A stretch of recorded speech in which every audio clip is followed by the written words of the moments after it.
Notre société avait décrété ce plus jamais ça et moi j'y croyais.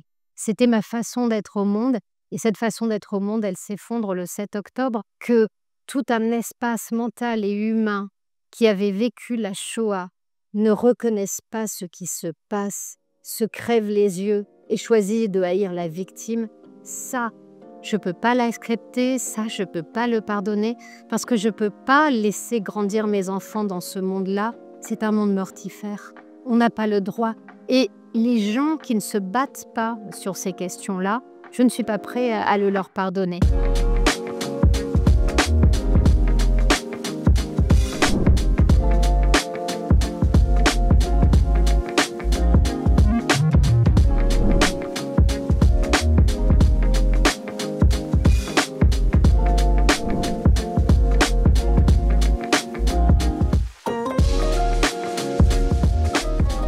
Céline Pina, bonjour. Bonjour. Vous avez accepté de venir prendre la parole à Jérusalem dans le cadre d'un colloque organisé par Chibolette. Qu'est-ce qui vous a motivé à venir? Exprimer une certaine forme de solidarité dans la solitude d'Israël ou c'est encore plus profond que ça? Moi, je me sens seule, alors j'ai besoin qu'on se tienne chaud. Donc, j'ai besoin aussi de dire à ceux qui se sentent seuls qu'ils ne le sont pas, qu'il y a beaucoup de monde qui est à leur côté et qu'il y a beaucoup de gens qui sont à leur côté, mais simplement on leur tend pas de micro. Et que quand on regarde les sondages, bien peut-être que les réalités, c'est pas celles que le monde culturel et journalistique essaie de nous montrer. Ça, c'est la première chose. La deuxième chose, c'est que le courage, ça se nourrit. Ici, je reçois tellement, d'amour, de gratification, d'encouragement que, moi, j'ai pas l'impression de donner, j'ai l'impression d'être venue prendre. Vous me donnez de la force et j'en ai besoin de cette force-là. Vous savez, être toujours dans l'adversité, justement, vous le savez, c'est dur. Il y a des moments où on n'en peut plus, où on comprend pas ce qui se passe et on a besoin de la chaleur humaine. Et ben, je suis venue chercher, l'humanité et la chaleur ici et je l'ai trouvée. Depuis le 7 octobre, nous avons l'impression que vous vous battez pour une certaine forme de vérité, pour que la vérité puisse naître dans les débats, dans la société française. Est-ce que vous y arrivez? Non, mais c'est pas parce qu'on réussit pas du premier coup qu'il faut arrêter de se battre. Au contraire, j'ai failli m'effondrer à un moment donné après le 7 octobre justement parce que je ne comprenais pas comment est-ce qu'on pouvait mentir autant. Je ne comprenais pas l'usage de ce mot génocide. Enfin, j'en comprenais l'usage politique. Je ne comprenais pas que les journalistes le reprennent alors qu'il suffisait quand même de travailler un tout petit peu pour avoir assez rapidement une idée un peu plus juste des choses. Donc, c'est la contagion du mensonge qui m'a rendue, complètement dingue et à un moment donné, je me suis, un peu effondrée en disant: «Mais on va jamais y arriver» et j'ai écouté Douglas Murray. Je ne connais pas cet homme, mais je l'aime profondément et Douglas Murray est venu me rechercher, j'étais en tas par terre, simplement parce qu'il a dit. Il a dit: «Je sais que la vérité peut mettre du temps, mais elle ressurgit toujours. On a beau essayer de l'étouffer, on a beau essayer de l'écraser, elle revient, elle insiste. La vérité, c'est celle qui insiste et c'est celle qui franchit la porte même si vous la claquez au nez, 10 000 fois et sa foi en la vérité, ça m'a aidée à me relever et j'estime qu'il a raison et qu'en fait, on a tous ce devoir-là et c'est pour ça que parfois je peux être un peu dure. J'entends les gens qui disent et je pense qu'effectivement, il y a probablement des jeunes qui reprennent des discours, mensongers, qui reprennent des accusations de génocide qui sont sincères.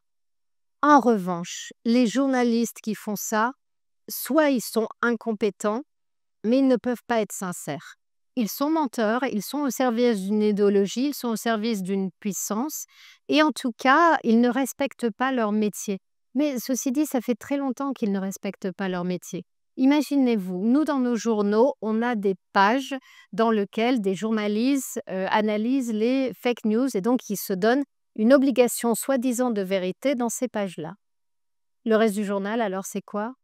Si vous avez une page spéciale dans laquelle vous analysez les mensonges et vous vous engagez à mentir, dans le reste du journal, vous faites quoi?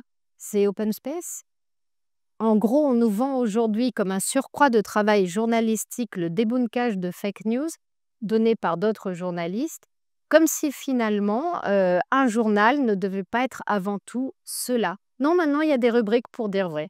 Je trouve ça fantastique de manipulation peut-être de même également. Un journaliste, normalement, c'est un outil de la démocratie. Et justement parce qu'il représente ce lien à la vérité, du moins à la factualité, à l'enquête, etc. Et aujourd'hui, on a exactement l'inverse. On a des journalistes qui donnent à la propagande des accents de vérité. Ils font le pire de ce qu'on peut faire. À la limite, quand vous aviez les nazis qui utilisaient la propagande, ils le faisaient en toute connaissance de cause et les journalistes étaient censés combattre cette propagande. Aujourd'hui, ce sont les journalistes eux-mêmes qui sont les meilleurs diffuseurs de la propagande et des éléments de langage du Hamas. Et même quand la réalité les contredit. Quand le Hamas va dire 53 000 combattants, on va dire OK, admettons que ça soit la jauge haute. Mais chez nous, en France, vous avez un élu communiste qui vient à la télé qui vous dit ah ben, Israël a tué 500 000 personnes. Même le Hamas ne donne pas ces chiffres-là. Si vous prenez simplement ces chiffres tels qu'ils ont été donnés, 63 000 morts en tout et un peu plus de 50 000 combattants, vous êtes sur des ratios de guerre qui sont très bas. Et ils sont surtout très bas quand vous vous battez dans des lieux où la population est extrêmement concentrée. Donc on est plutôt, y compris sur ces chiffres donnés par le Hamas, sur un Israël qui se montre extrêmement scrupuleux et qui fait très attention, alors que la guerre, c'est un déchaînement de violence, qui fait très attention à garder une certaine mesure dans la guerre. Et vous savez comment vous faites pour garder une certaine mesure dans la guerre? Eh bien, vous sacrifiez vos enfants pour sauver quelques ennemis. Parce que c'est ça que ça donne à la fin.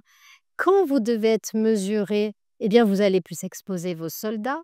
Si vous devez y aller pas à pas parce que vous avez peur qu'une bombe tue autant de combattants que de civils, si vous y allez maison par maison, vous sacrifiez qui? Vos propres enfants. Israël a fait ce choix-là. Le monde n'en est ni conscient et ne songe même pas à regarder ça en face et peut-être à saluer cet effort. Pourquoi vous le faites, vous? Pourquoi vous le relevez? Pourquoi vous vous battez pour un pays avec lequel vous n'avez pas de liens familiaux, avec lequel vous pourriez être indifférente? Qu'est-ce qui vous pousse? On ne peut pas être indifférent à l'injustice qui concerne chaque homme, chaque être humain. Mais au-delà de ça, moi, j'ai construit tout mon rapport aux politiques dans le rapport à la Shoah. Quand j'étais enfant, un jour, on m'a demandé de faire un exposé sur la Shoah. Et je suis tombée sur une image des camps de concentration, sur un livre de photos. J'étais en 4e ou en 3e, j'étais très jeune. Ça m'a horrifiée, bouleversée et terrorisée. J'ai eu une peur. On m'a laissé à amener le livre chez moi. Je l'ai montré à mon père et mon père, à ce moment-là, pour m'aider, m'a fait lire l'histoire d'Anne Frank, La mort est mon métier de Robert Merle, etc., etc. Et puis, parce qu'il sentait que plus je lisais, plus j'étais dans la détresse, il a essayé de me dire parfois d'un mal peut sortir un peu de bien, même d'un mal énorme, même d'un mal absolu. Et il m'a dit, peut-être que l'humanité a rompu avec quelque chose.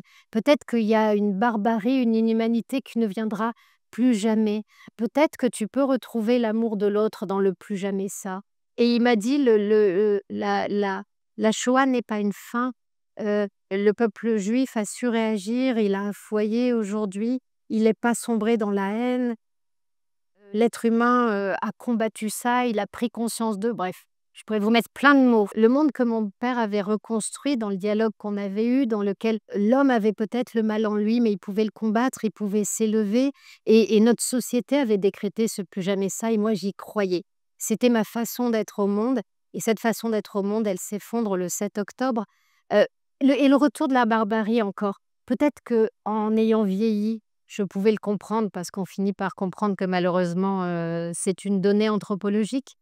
En revanche, que tout un espace mental et humain qui avait vécu la Shoah ne reconnaisse pas ce qui se passe, se crève les yeux et choisit de haïr la victime, ça, je ne peux pas l'accepter, ça, je ne peux pas le pardonner, parce que je ne peux pas laisser grandir mes enfants dans ce monde-là. C'est un monde mortifère. On n'a pas le droit. Et les gens qui ne se battent pas sur ces questions-là, je ne suis pas prêt à le leur pardonner. Je peux faire le crédit de la naïveté à quelques jeunes voilà, un peu paumés, pas la classe politique. Ils ont les moyens de s'informer, ils savent très bien qu'ils mentent, ils savent très bien pourquoi ils mentent.